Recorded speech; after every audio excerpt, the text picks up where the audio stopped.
तो स्वागत है आपका हमारे YouTube चैनल पर। दोस्तों इस वीडियो में हम करेंगे एचएसएससी ने जो प्रीवियस ईयर में मैथ के क्वेश्चन पूछे हैं वो सारे इस क्वेश्चन में डिस्कस करूंगा, क्योंकि उससे क्या आपको एक पैटर्न पता लग जाता है और आपको एक नई अप्रोच मिलेगी आपको इन क्वेश्चन में। तो विदाउट वेस्टिंग एनी टाइम हम शुरू करते हैं। जैसे ही क्वेश्चन आपकी स्क्रीन पे आता है आप उसको सोल्व करने की कोशिश कीजिए, ठीक है। उसके बाद फिर सॉल्यूशन देखिए। देखो सबसे पहला क्वेश्चन क्या है, एक संख्या में दो अंक है जिनका योग 4 है। यानी देखो दो अंकों की कोई भी संख्या है एक्स वाई मान लो आप, इनके अंकों का योग 4 है। यानी क्या बोल रखा है इसने, एक्स प्लस वाई क्या है 4। आगे देखो यदि संख्या में 18 जोड़ दिया जाए तो अंकों का स्थान बदल जाता है। देखो ऐसे क्वेश्चन आपको एग्जाम में काफ़ी मिलेंगे। मैं एक शानदार ट्रिक बताऊंगा इसमें। इसने क्या बोला कि इसमें 18 जोड़ दिया जाए तो अंकों का स्थान बदल जाता है, यानी अंक वाई एक्स बन जाते हैं एक्स वाई से। देखो आपको एक छोटी सी ट्रिक बताऊंगा। किस संख्या में, देखो आप कोई भी संख्या लो, मान लो हमने दो संख्या ले ली है, इनमें क्या जोड़ा जाए कि इनके अंकों का स्थान बदल जाए। देखो इसमें क्या जोड़ा जाए या फिर घटाया जाए, आप ऐसे समझ सकते हो। इनमें क्या जोड़ा घटाया जाए कि अंकों का स्थान बदल जाए। देखो इसमें हम क्या जोड़े, इनके अंकों का डिफरेंस देखो कितना है, 4 में से 2 गया 2, यानी हमें 9 को मल्टीप्लाई करना है इस 2 से, ठीक है। यानी 9 दूनी 18, ठीक है। तो यानी इसमें 18 जोड़ने या घटाने पर अंकों का स्थान बदल जाता है, ठीक है। यानी देखो 24 में और 42 में कितना का फर्क है, 18 का। 18 कहाँ से आया, 9 से मल्टीप्लाई कर दो जो भी अंकों का डिफरेंस है। देखो इसमें देखो 9 से मल्टीप्लाई करो जो अंकों का डिफरेंस है, 6 और 5 में कितना डिफरेंस है, 1 का, यानी 9। यानी देखो 56 में और 65 में क्या फ़र्क है, 9 का ही तो फ़र्क है। यानी 56 में 9 जोड़ दिया जाए अंकों का स्थान बदल जाएगा। ऐसे ही 42 में या फिर 24 में हम 18 जोड़ेंगे घटाएंगे तो स्थान बदल जाएगा। तो देखो इसने क्या बोला कि 18 जोड़ने पे, तो इससे क्या क्लियर होता है कि हमारे पास देखो जो अंकों का डिफरेंस है ना वो 2 होगा, तभी तो 18 जोड़ने पर अंकों का स्थान बदला। यानी एक्स वाई में हमने 18 जोड़ा तो अंकों का स्थान बदल गया। तो अंकों का स्थान बदलने के लिए जो यहाँ पे देखो ये 9 से मल्टीप्लाई करते हैं, ये क्या होता है, अंकों का डिफरेंस ही तो होता है। यानी एक्स माइनस वाई कितना है, 2, ठीक है। हमारे पास 2 इक्वेशन आ गई और 2 वेरिएबल है, ठीक है। उम्मीद करता हूँ आपको समझ में आया होगा।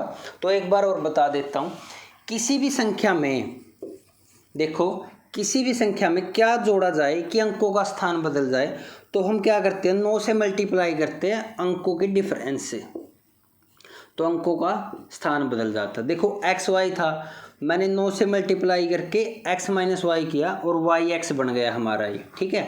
तो ऐसे ही देखो 2 इक्वेशन आ गई, सोल्व करना काफ़ी आसान है। एक्स और वाई की वैल्यू निकाल लेंगे, कितना आएगा, 3 और 1, ठीक है। तो यहाँ पे जो हमारी संख्या आई वो क्या आई, यहाँ पे हमारी संख्या 13 थी, इसमें 18 जोड़ने के बाद ये कितनी हो गई, 31, ठीक है। तो देखो वेरीफाई भी हो गया ये, और हम ऐसे भी निकाल सकते हैं, ठीक है। उम्मीद करता हूँ कि आपको ये समझ में आया होगा और ये एक छोटी सी ट्रिक थी, उम्मीद करता हूँ कि। तो देखो क्वेश्चन जैसे स्क्रीन पे आता है तो उसको खुद सोल्व करने की कोशिश कीजिए, उसके बाद मेरा सॉल्यूशन देखिए। देखो सेकंड क्वेश्चन क्या है, ये कंसेप्ट पे बेस है, ऑल सर्कल आर, ठीक है। इसने क्या बोला है भाई, सभी सर्कल क्या होते हैं, ऑप्शन दे रखे हैं, सर्वांग सम होते हैं, कॉन्ग्रुएंट या सिमिलर या फिर साइक्लिक। देखो यहाँ पे एक कंसेप्ट समझाता हूँ आपको, कॉन्ग्रुएंट और सिमिलर, ठीक है। इनमें क्या डिफरेंस होता है, काफ़ी बच्चे कंफ्यूज हो जाते हैं इसमें। देखो इसमें क्या है, कॉन्ग्रुएंट का मतलब क्या है, देखो कोई भी एक ट्रायंगल बनाई मैंने, ठीक है। इसकी साइड कितनी है, 3 4 5, मान के चलो ये हमारी ट्रायंगल थी, ठीक है। और एक दूसरी ट्रायंगल बनाई मैंने, ये दोनों ट्रायंगल तब कॉन्ग्रुएंट होगी जब दोनों ये सारी की सारी साइड एग्जैक्ट हो।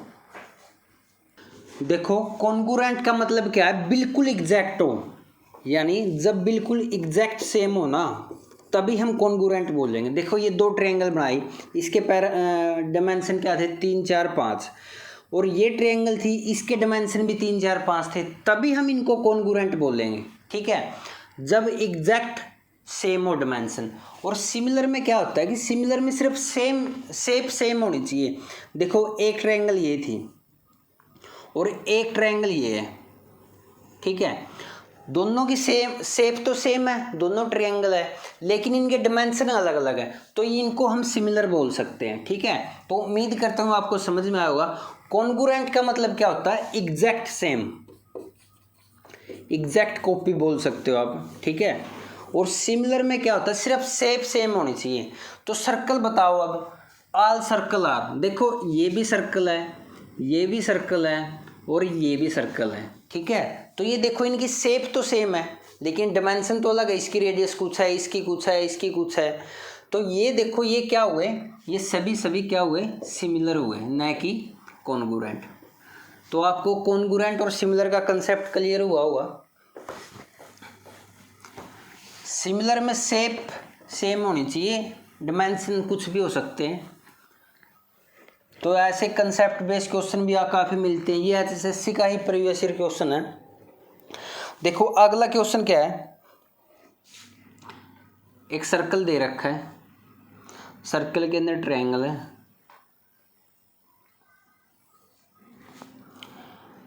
इसको इसने बोला P A B और ये यहाँ पे क्या बना दिया O। ठीक है, तो O क्या है, सेंटर ऑफ द सर्कल है। तो हमने क्या बताना था, एंगल OAB, यानी हमने ये एंगल बताना था कितना होगा। ठीक है, देखो अब आप ध्यान से समझना, ये क्या है, O centre of the circle है, यानी आपने एक थ्योरम पढ़ी होगी कि कोई भी साइड है, ठीक है, ये सेंटर पे एंगल बनाती है। देखो ये एंगल इसने यहाँ बनाया और इसने एक एंगल यहाँ पे बनाया। ठीक है, तो जो सेंटर वाला एंगल होता है वो डबल होता है। तो इसने ये एंगल दे रखा कितना, 50 डिग्री। ठीक है, ये एंगल 50 दे रखा, तो ये कितना होगा, 100 होगा। ठीक है, अब आप इसको समझिए, देखो ये एक छोटी ट्रायंगल बन गई है। ठीक है, तो यहाँ पे क्या है, ये तीनों का सम कितना होगा, 180 होगा। और ये दोनों एंगल सेम होंगे। सेम क्यों होंगे, क्योंकि देखो ये भी रेडियस है और ये भी रेडियस है, दोनों रेडियस है, तो दोनों एंगल भी सेम होंगे ये। तो देखो 100 तो यहाँ आ गया, 80 बच गया, 80 में ये भी 40 होगा और ये भी 40 होगा। ठीक है, तो हमसे इसकी वैल्यू पूछी थी, तो इसका आंसर क्या था, 40 डिग्री। तो काफ़ी आसान था, आपको सिर्फ ये थ्योरम पता होनी चाहिए कि जो सेंटर पे एंगल बना होता है वो किसी दूसरे पार्ट में बने सर्कल के पर एंगल का डबल होता है। ठीक है, आगे देखो, काफ़ी आसान क्वेश्चन और ट्रिकी क्वेश्चन है। 17 गेंद को 720 रुपये में बेचने से, यानी देखो 17 बॉल थी हमारे पास, इसने 720 रुपये में बेचा। 720 रुपये में बेचा तो सेलिंग प्राइस कितना हुआ, 720। तो जो इसको लॉस हुआ वो कितना हुआ, 5 गेंद के कॉस्ट प्राइस के इक्वल हुआ। ठीक है, तो what is the price of ball. ठीक है, यानी बॉल का प्राइस क्या होगा, कॉस्ट प्राइस। देखो 17 बॉल कितने में बेची, 720 में, और लॉस कितना हुआ, 5 बॉल के कॉस्ट प्राइस के इक्वल। तो आप एक बात बताइए, जब लॉस होता है तो कॉस्ट प्राइस कम होगा या ज़्यादा होगा, कॉस्ट प्राइस ज़्यादा होगा, तभी तो ये हुआ। देखो कॉस्ट प्राइस मान लो एक बॉल का x है, तो 17 बॉल का कितना होगा, 17x। हमने एक बॉल का कॉस्ट प्राइस x माना, तो 17 बॉल का कॉस्ट प्राइस कितना होगा, 17x। देखो 17 बॉल का कॉस्ट प्राइस हमारे पास 17x आ गया, और 17 बॉल का सेलिंग प्राइस कितना है, 720। ठीक है, और लॉस कितना है हमारे पास, देखो लॉस कितना है, लॉस है 5 बॉल के कॉस्ट प्राइस के इक्वल, यानी 5x। यानी देख cost price 17x, loss 5x, तो सेलिंग प्राइस कितना हुआ, सेलिंग प्राइस में और ये माइनस करते हैं तो कितना हुआ, 12x। ठीक है, 12x, और ये इसकी वैल्यू कितनी दे रखी, 720, यानी 12x इज इक्वल टू 720। यहाँ से x की वैल्यू कितनी आई 60। हमने क्या माना था, एक बॉल का कॉस्ट प्राइस x माना था और ये x की वैल्यू कितनी है 60। तो हमारा आंसर क्या था इस क्वेश्चन का 60। तो देखो काफ़ी आसान था। देखो नेक्स्ट क्वेश्चन क्या है, ratio of the salary of A B C, इनका सैलरी का रेशो दे रखा है 2-3-5, ठीक है।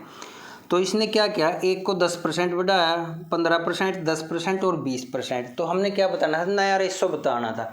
देखो रेशो वाले क्वेश्चन में आपको आसान बनाने के लिए क्या करना है, इनको 100 की फॉर्म में मान लो। देखो इसने क्या बोला 2, 3, 5, हम क्या करते हैं, इसको 200 मानते हैं, इसको 300 मानते हैं, इसको 500 मान लेते हैं, ठीक है, क्योंकि इससे कैलकुलेशन आसान हो जाती है। तो इसने क्या बोला है कि फर्स्ट को 15% बढ़ाया, 200 को 15% बढ़ाएंगे तो कितना बढ़ेगा, 200 का 15% 30, यानी ये कितना हो गया 230।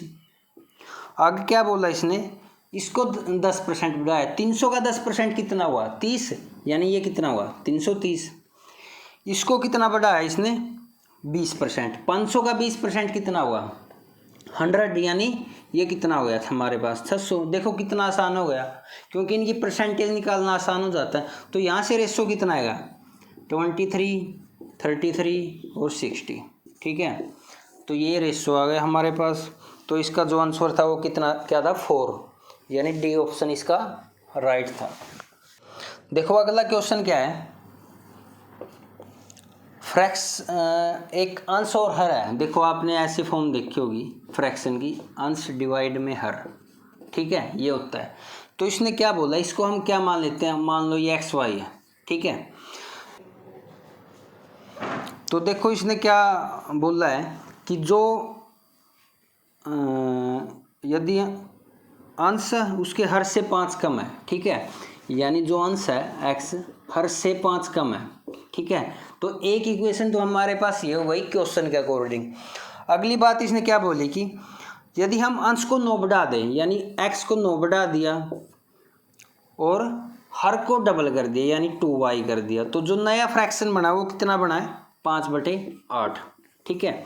तो देखो सिर्फ मैंने क्या किया, क्वेश्चन के अकॉर्डिंग ही चला हूँ कि क्या क्या बोला इसने, वही उसी के हिसाब से मैंने ये लिखा है। तो एक इक्वेशन तो वो हमारे पास, तो इसको सोल्व करेंगे, क्या आएगा 8x + 72 + 10y, ठीक है।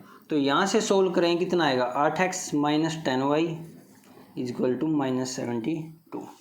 तो देखो एक इक्वेशन ये, एक वो, तो यहाँ हम x की वैल्यू रखेंगे तो क्या आएगा, x की जगह लिख लिया मैंने y - 5, ठीक है। आगे क्या है -10y = -72, ठीक है। तो यहाँ से कितना आया -2y - 40 = -72, ठीक है। तो यहाँ से देखो -2y = -32, यानी y की वैल्यू कितनी आई 16। अब आप ऑप्शन चेक कर सकते हो, यानी हर की वैल्यू तो 16 आ गई हमारे पास, ठीक है। तो यहाँ इस इक्वेशन में रखें तो x की वैल्यू कितनी आएगी 11, ठीक है। तो 11/16 हमारा जो शुरू वाला फ्रैक्शन था वो है, उसकी वैल्यू है, ठीक है। तो देखो आपको सिर्फ क्वेश्चन के अकॉर्डिंग ही चलना था, और आपको ये पता होना चाहिए कि ऊपर न्यूमरेटर होता है, नीचे डिनोमिनेटर होता है, ठीक है। n/d आप ऐसे याद रख सकते हो।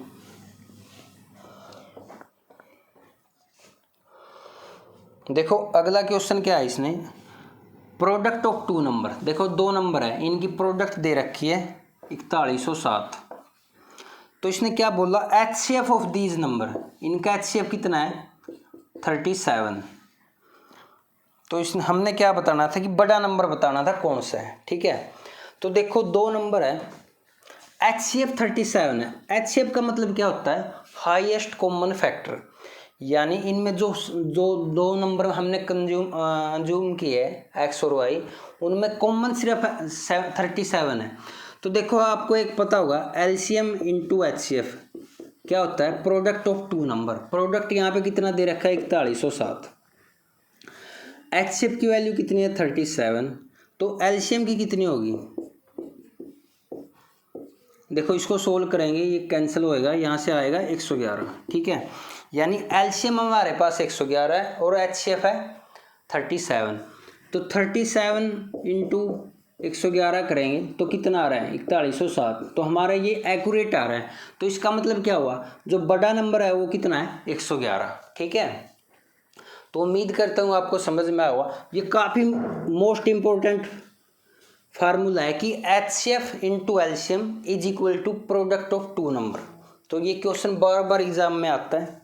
देखो नेक्स्ट क्वेश्चन क्या है, a number consist of 3 digit whose sum is 17। यानी 3 अंकों की कोई संख्या है, एक्स वाई जेड आप कंसिडर कीजिए, यानी X plus Y plus Z कितना दे रखा है, X plus Y plus Z कितना है 17। ठीक है, तो इसने क्या बोला है, the middle one exceed the sum of other two by 1। यानी जो देखो 3 अंकों की संख्या है, जो बीच वाली संख्या है वो फर्स्ट और लास्ट के सम से एक ज़्यादा है। और इसने क्या बोला कि डिजिट को रिवर्स कर दिया जाए तो नंबर 396 से कम हो जाता है। देखो मैंने आपको 2 अंकों वाली संख्या में एक बात बताई थी कि आपको इसमें क्या जोड़ा या घटाया जाए कि अंकों का स्थान बदल जाए। तो मैंने क्या बताया था, 9 से मल्टीप्लाई कर दो अंकों के डिफरेंस से। ठीक है, अगर 3 अंकों की संख्या तो आप 99 से मल्टीप्लाई करो अंकों के डिफरेंस से, यानी फर्स्ट और लास्ट से। ठीक है, यानी x माइनस जेड से। तो यहाँ इसने क्या बोला कि 396 कम हो जाती है। तो देखो यहाँ पे जो अंकों का डिफरेंस है फर्स्ट का और लास्ट का वो कितना होगा, 4 होगा। ठीक है, यानी x और z का डिफरेंस है वो 4 होना चाहिए। अब आप ऑप्शन चेक करिए, देखो हमारे पास 2 कंडीशन हो गई, एक तो तीनों का जोड़ कितना है 17 और फर्स्ट और लास्ट का कितना है डिफरेंस 4 का। अब आप ऑप्शन चेक कीजिए, देखो ऑप्शन देखो, लास्ट ऑप्शन देखिए 692। ठीक है, 692, यहाँ पे फर्स्ट का और लास्ट का डिफरेंस कितना आ गया है 4 का, और किसी भी ऑप्शन में ऐसा नहीं है तो आप डायरेक्ट टिक कर सकते हो इसको। ठीक है, तो ये काफ़ी आसान था, आपको ये कंसेप्ट पता होना चाहिए, मोस्ट इम्पोर्टेंट है और बार बार यूज होता है ये। ठीक है, दी गई संख्या, देखो एक संख्या दे रखी है हमारे पास 503 535। ठीक है, तो इसने ये संख्या दे रखी, तो इसने क्या बोला है कि प्लेस वैल्यू, 3 की प्लेस वैल्यू का सम बताना था। ठीक है, देखो एक तो होती है फेस वैल्यू।